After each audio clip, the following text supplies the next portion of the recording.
Hello beautiful people, enjoy another episode on Tales by Proverbs. Watch, listen and learn, and don't forget to subscribe. Ciao ciao.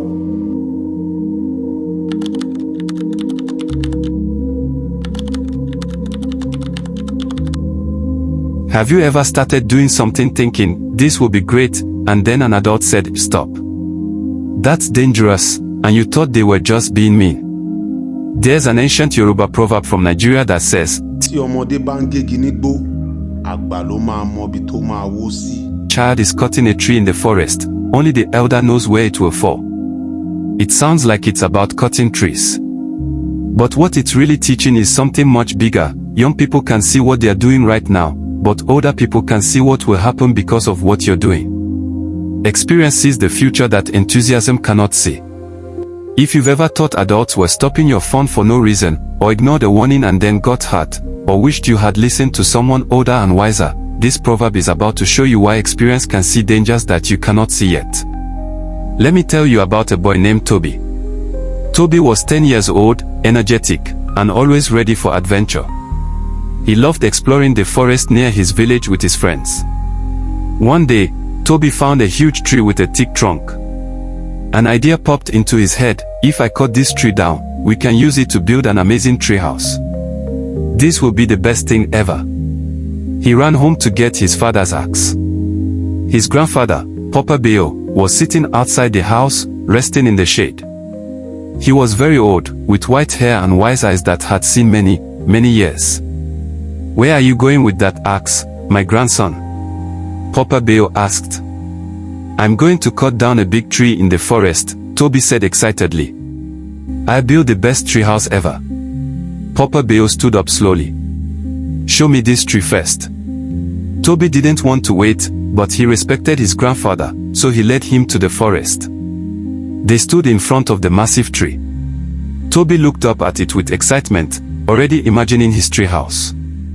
Papa Beo looked at the tree differently. His eyes moved slowly, carefully. He looked at which way the branches leaned. He looked at the ground around it. He looked at what was nearby. He was seeing things Toby couldn't see. Grandson, Papa Beo said gently, you cannot cut this tree. Toby's face fell. Why not? It's perfect. Look there, Papa Beo pointed. See where the branches lean. When you cut this tree, it will fall that direction. He traced an invisible line with his finger. And what is in that direction? Toby looked. At first he saw nothing. Just more forest. There's nothing there, Grandpa. Just trees and ground. Look more carefully, Papa Beo insisted. Toby looked harder. Then he saw it, barely visible through the trees, the path that led back to the village. The path that children used to walk to school every morning. The path where his little sister would be walking tomorrow. The tree will fall across the path, Papa Beo said quietly. If someone is walking there when it falls, they will be killed. And even if no one is there, the path will be blocked. The whole village uses that path. Toby's excitement drained away like water from a broken pot.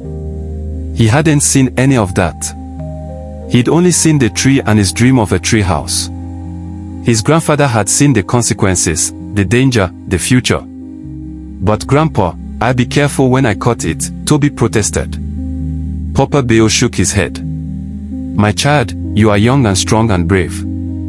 But when you cut a tree this big, you cannot control where it falls. Once it starts falling, it goes where it wants to go, following the weight of its branches. I have cut many trees in my life. I have seen trees fall. I know what you cannot yet know. Toby felt frustrated. So I can't have my treehouse. You can have your treehouse, Papa Beo smiled. But choose a different tree. Choose one where the falling will hurt no one. He looked around and pointed. That tree over there, see how it leans away from everything. If it falls, it will land in an empty clearing. That is a wise tree to cut. But Toby wanted the first tree. It was bigger, better, more impressive. That night, after his grandfather had gone to sleep, Toby made a foolish decision. Grandpa is just old and worried about everything, he thought. I'll be careful. I know what I'm doing. The next morning, very early, before anyone was awake, Toby took the axe and went back to the first tree. He started cutting, feeling proud and independent.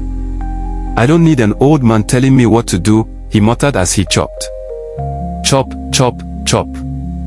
The axe bit into the wood. Toby worked hard, sweat dripping down his face. After an hour of chopping, the tree began to crack. It was working.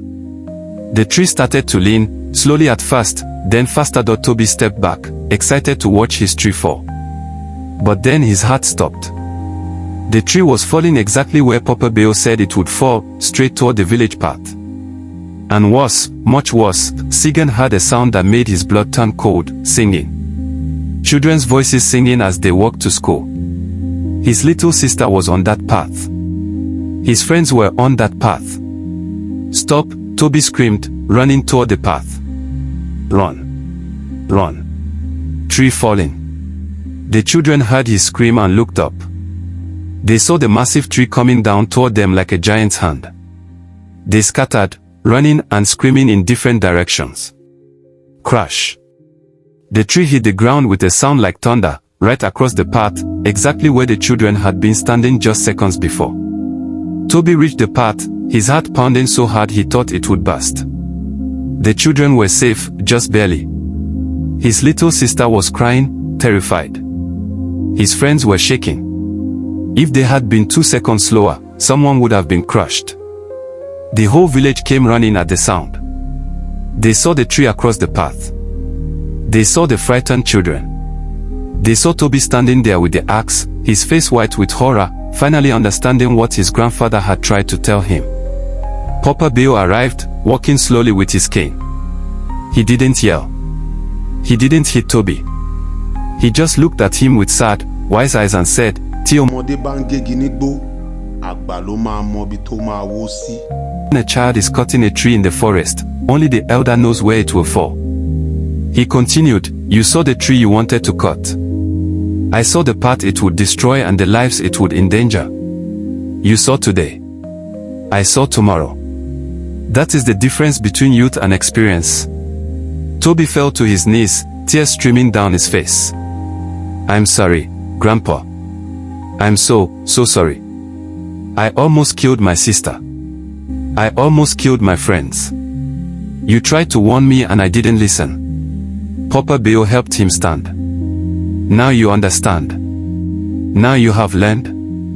This lesson almost cost lives. But sometimes that is what it takes for youth to understand that age speaks from knowledge, not fear." So what is this Yoruba proverb really teaching us? When a child is cutting a tree in the forest, only the elder knows where it will fall. Let me explain in simple words. The proverb isn't really about trees. It's about life. When you're young, you see what you want to do right now. You see your idea, your plan, your excitement. But you can't see all the consequences, what will happen after, what might go wrong, who might get hurt. But older people, they've lived longer. They've seen more. They've watched trees fall before. They know what happens next. They can see the future that you cannot see because they've already lived through similar situations. Think of it like this: imagine you're in a maze, trying to find your way out. You can only see the path right in front of you. But your grandmother is watching from above, where she can see the whole maze. She can see that the path you're choosing leads to a dead end, or to danger. She calls down, "Don't go that way." But you think, what does she know? "I can see the path is fine." You can see 3 steps ahead. She can see the whole journey. That's what this proverb means. Youth sees the action. Age sees the consequences. Here's what the proverb teaches us. First, elders can see dangers you cannot see yet. Not because they are smarter than you, but because they've lived longer. They've made mistakes. They've seen others make mistakes. They've learned what happens when you do certain things. Their warnings come from experience, not from wanting to ruin your fun. Second, enthusiasm is powerful but blind. When you're excited about something, your excitement can blind you to dangers. Toby was so excited about his treehouse that he literally couldn't see the path the tree would fall on, even though it was right there. Older people, who aren't blinded by your excitement, can see clearly. Third, some lessons can only be learned from experience. You can't become wise just by being told things. You have to live, make mistakes, learn. But here's the smart part, you can learn from other people's experiences instead of making every mistake yourself. That's what listening to elders does, it lets you learn from their mistakes instead of making all those mistakes yourself. Fourth, ignoring wise counsel leads to predictable problems. Papa Bill predicted exactly what would happen. He wasn't guessing. He knew. But Toby ignored him and nearly caused a tragedy. When elders warn you about consequences, they're usually right because they've seen it happen before. Let me tell you what happened after that terrible day. Toby became known in the village as the boy who almost killed his friends because he wouldn't listen. That reputation hurt. But more than the shame, Sigan changed inside. He had learned something that he would never forget. From that day forward, when an elder gave him advice or a warning, Toby stopped and listened. Really listened. He would ask, "Why do you say that? What have you seen? What do you know that I don't know?" Sometimes the elders would let him do what he wanted because the consequences were small, he would learn a harmless lesson. But sometimes they would stop him because they could see real danger ahead. And Toby learned to trust that they could see what he couldn't see yet. Years later, when Toby was grown with his own children, he watched his son start to do something dangerous. Toby saw immediately where it would lead, to injury, to broken things, to tears. His son couldn't see it. But Toby could, because he had lived longer, made mistakes, learned lessons. "Stop, my son," Toby said gently. "Why?" his son asked, frustrated. "You're just trying to ruin my fun." Toby smiled, remembering when he felt the same way about his grandfather. "No, my child. I'm trying to save you from consequences you cannot yet see. Let me tell you a story about a tree I once cut." And he told his son the proverb, "When a child is cutting a tree in the forest, only the elder knows where it will fall." Now Toby understood both sides. He understood how it felt to be the child who thinks elders are just being difficult. And he understood how it felt to be the elder who can see the fallen tree that the child cannot see yet. So here's what you need to know, when adults warn you about something, they're not trying to stop your fun. They are trying to stop your pain. They can see consequences that you can't see because they've already lived through similar situations. Does this mean adults are always right? No. They are human. They make mistakes too. But when they warn you about danger, about consequences, about what will happen if you do something, listen. Really listen. Ask them why. Ask them what they've seen. Learn from their experience. Here's my question for you. Has an adult ever warned you about something and you didn't listen, and then later you wished you had listened? Think about that time. What happened? Now think about this. What is an adult warning you about right now that you're not listening to? Maybe it's about homework, or friends, or behavior, or safety. What are they seeing that you can't see yet? Here's my challenge. This week, when an adult gives you advice or a warning, instead of automatically thinking, they are just being mean, or they don't understand, try asking, why do you say that? What do you see that I don't see? What do you know from your experience? Listen to their answer. Really listen. You might be surprised at what they can see that you're missing. And remember the tree. Remember how Toby saw only what he wanted, a tree house. But Papa Bill saw what was really there, danger, consequences, potential tragedy. Youth sees the action. Age sees the result. Youth sees the excitement. Age sees the danger. Youth sees today. Age sees tomorrow. ọmọde bá ń gégi nígbó, àgbà ló máa mọ ibi tó máa wó sí. When a child is cutting a tree in the forest, only the elder knows where it will fall. Before you cut your tree, before you make your decision, before you take your action, ask an elder, where will this fall? What will happen? What do you see that I cannot see?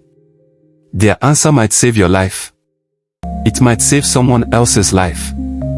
It might just save you from a painful lesson. Don't be like young Toby, so sure of himself that he almost caused tragedy. Be like older Toby, wise enough to know that others can see what he cannot. The tree will fall somewhere. That's certain. The question is, will you listen to those who can see where, or will you insist on finding out the hard way?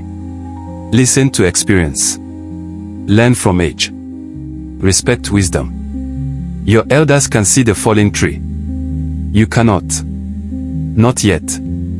But if you listen, you won't have to learn by being crushed. Listen now. Learn now. While someone who loves you can still warn you. Before the tree falls.